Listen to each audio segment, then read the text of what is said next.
The new AirPods 4 have received near universal praise from reviewers across the globe, and for good reason. They introduced several advancements to Apple's entry-level true wireless earbuds in the way of fitment enhancements, active noise cancelling, adaptive EQ, microphone performance, and more. That said, I have tested these for dozens of hours this past week, and I think the vast majority of reviewers have glossed over several important shortcomings that will disappoint those that are most excited for the arrival of this new generation of standard AirPods. I'm undiagnosed audiophile, Quinn of Snazzy Labs, and well, this is our last video from this multi-year chapter of Snazzy Labs history. So let's make it count. So these are the $180 AirPods 4 with active noise cancellation. That's the product name. Though there exists a $130 model bearing the same AirPods 4 moniker that lacks two things in exchange for that $50. ANC, including its supplemental features, and, well, this neat case. So starting with the side perks of ANC, the pricier buds are also going to feature transparency mode, adaptive audio, which combines ANC and transparency into a single function that lets, say, the voice of a flight attendant through, while canceling the sound of jet engines. And then there's voice isolation, which prioritizes your voice in audio calls while blocking out all ambient sounds. More on that later. So you do not get those features on the $130 AirPods 4. My presumption for these being missing on the lesser SKU is additional hardware microphones required to perform such features.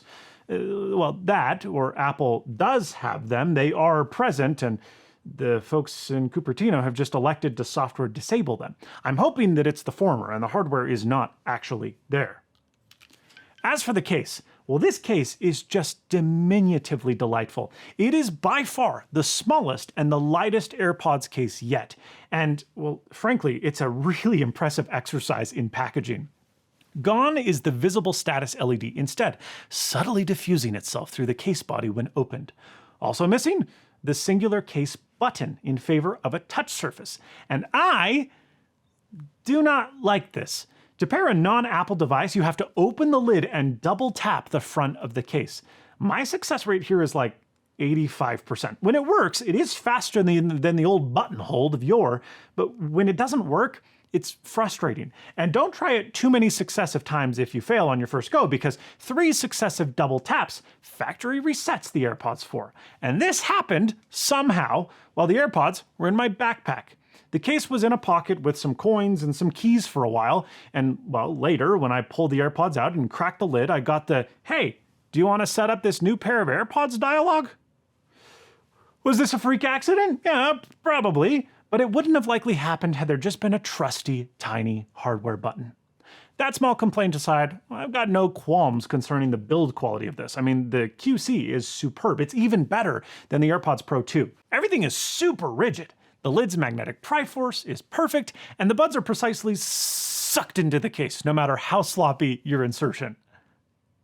That's what she said. If you pay the extra 50 bones for the ANC model, the case offers a speaker for easier finding when lost, though it is important to note that it does not inherit the U1 chip found in the AirPods Pro, thus preventing lost pods from being located via the Global Find My network or via precise finding. It's just a, hey, I know I'm close by, my phone has found them via Bluetooth, let me make a noise. That's it. The ANC case also gets Qi or Apple Watch wireless charging, but not MagSafe/Qi 2. I mean, it'll charge, but it doesn't have the magnets to lock it into place. And that's where today's sponsor, ESR, comes in, because their new cases add MagSafe and the other thing missing from the AirPods Pro 2 case, a lanyard loop. Now, their Cyber Flick Lock case is rugged as all get out, designed to withstand all kinds of drops thanks to its TPU and polycarbonate construction.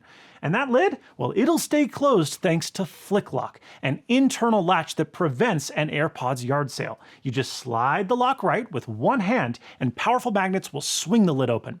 This mechanism is designed for over 20,000 uses and will far outlive your AirPods. Now, as mentioned previously, effortless MagSafe charging offers 260 grams of magnetic strength, ensuring that your AirPods will stay stuck to anything that holds your phone. The Cyber Flick Lock comes in a variety of colors and styles, and the rugged carabiner allows you to snap it onto just about anything. Now, if something more subtle is more your style, ESR's Orbit Hybrid case implements a 1,100 gram magnetic locking lid that keeps it securely closed until you want it open. It too integrates MagSafe and is rated for drop protection, and it also includes an easy carry strap that lets you attach it to anything, including your wrist. Check out ESR's AirPod 4 cases today. They also sell options for every other AirPod model by using the links below to keep your AirPods protected for years to come, and all for the price of lunch. Frankly, less. These cases are a great deal. Now, with form factor out of the way, let's move on to fitment. Look, ear geometry plays a huge role in how the AirPods 4 will fit and sound in your ears. And I don't know if you know this, but everybody's ears, they're a different shape. Jamming a silicone ear tip in at different angles into differently sized external auditory meatuses with unique ear canals is complex enough of a task, but remove that silicone interface and consequently seal, and buddy, you are in for a whole different level of complexity. Now, Apple has changed the shape of the AirPods 4 quite a bit from the AirPods 3. The driver unit assembly that sits in the ear's concha is much shallower, and this permits a narrower but longer driver grill to slip deeper into your ear canal's entry, I think in an attempt to make a better passive seal. And while your mileage may vary, the AirPods 4 does passively block slightly more noise for me than the AirPods 3 did. I also find them to be a little bit more comfortable than the prior generation because it doesn't place leverage weight on my tray guy. Unfortunately, I think that this might be the reason for what I feel to be a massive downgrade with AirPods 4, the omission of a skin sensor. These buds use Apple's old optical detection sensor, so anything opaque that modifies light to this spot will pause and resume music.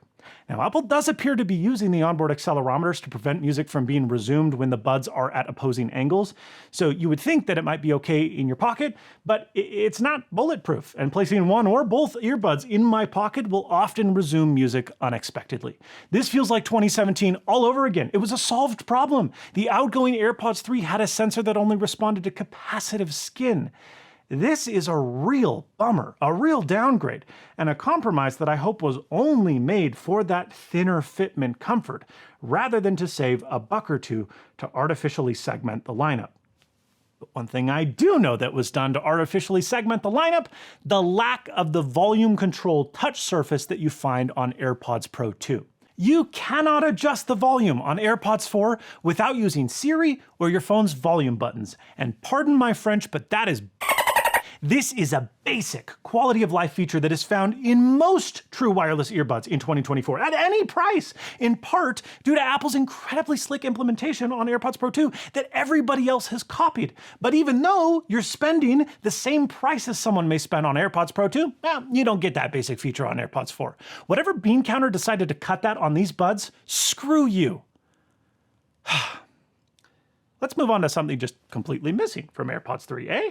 Something improved on AirPods 4. It's time to be positive. Active Noise Cancelling is new this generation, and honestly, it's really impressive. Now again, this is going to depend on how your ears are shaped, but for me, I'm able to achieve about a 20 decibel decrease in ambient noise.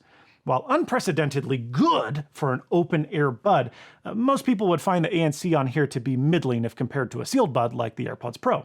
Persistent mid and high-frequency noises like airplane engines, refrigerator compressors, HVAC systems, and more, those are all handled excellently by the AirPods 4 Active Noise Cancelling. But inconsistent noise like people talking or traffic, typing, strangely faucets when doing the dishes, and, well, any low-noise frequency like a semi-truck engine, that's all going to make its way into your ear canal as if you basically had no noise canceling at all. I'd say that AirPods 4 cancel 55 to 65% as well as the AirPods Pro 2. And that may not seem like it, but it's actually really high praise considering that ANC is excellent on AirPods Pro 2 and benefits from really good passive canceling to begin with. Because again, you've got effectively an earplug. These buds don't have that. When ANC works, it works exceptionally well, and Apple really should be proud. With that said, I think I'd be remiss if I didn't mention some undesirable side effects of ANC on AirPods 4, some issues that I haven't seen any other reviewer mention. Number one, I found these buds to have a more aggressive pressure effect than basically any ANC earbud that I've tried. You know that feeling that you need to like open your jaw and pop your ears? Yeah, that's really prevalent on these because Well, there's less passive cancellation as compared to a sealed earbud, which is effectively an earplug. And so the AirPods 4 needs to work a lot harder to achieve the intended cancellation effect. And I think people that have been historically sensitive to ANC will find these to have more aggressive side effects and resulting headaches compared to sealed buds, not less, like you might think. And number two, because of the heavy lifting that the ANC system has to do, there is very noticeably loud noise floor hiss at basically all times. This is a common characteristic of cheaper and or older ANC implementations, and will be disappointing for someone used to, say, the AirPods Pro 2 or Sony XM5s. Now, the last oddity I need to mention is transparency mode, which isn't great on these. I feel like it has a weird tunneling or reverb effect. It's kind of like when you have a microphone and you're speaking through it, but you can also hear yourself through the loudspeakers just a couple milliseconds behind. I'm guessing that that effect is likely due to the amount of ambient noise that can just filter right through the earbuds, because again, they're not sealed. So you hear the real world, and then you hear the world digitally created through transparency mode just a few milliseconds later, which gives this eerie, like, Hall effect. Now, not everybody will be susceptible to this. My wife didn't notice, but I was, and it bothered me. So instead of toggling between ANC and transparency, well, I just toggled between off and ANC. Now, one nice side of disabling transparency is that I was able to get about 50% more battery life on a charge, which is, well, not that great to begin with. With ANC and transparency on, you're looking at about just 4 hours before the buds need to go back into the case to charge. Now, for everyday listening, this is fine, but you might find yourself a little bit disturbed or perturbed on a longer haul flight. All right, let's finish up by discussing sound quality. Usually I like to throw up somebody's frequency response curve and talk about how a pair of audio gear measures objectively before I give my subjective opinion. But objective sound measurements are extremely difficult with AirPods 4 for two reasons. Number one, measurements vary widely based on how the pod is sealed to the testing interface. And because not all ears are the same, not all ears will replicate a frequency response chart. I mean, I feel like I'm beating a dead horse here, but it bears repeating. And number two, well, AirPods 4 use adaptive EQ. This is an H2 chip exclusive feature that uses microphones inside your ear canal to adjust phase, delay, and frequency based on your particular ear's geometry and, well, how the buds are inserted. Basically, it's impossible to point to any chart and say with declarative authority, well, the AirPods 4 sound like that. So I'm not going to, and will instead tell you how I feel they subjectively perform as compared to the outgoing AirPods 3 and flagship AirPods Pro 2. Compared to the AirPods 3, which I always felt sounded, well, pretty mediocre, I think that the AirPods 4 are largely an improvement, with one fairly major exception we'll get to in a minute.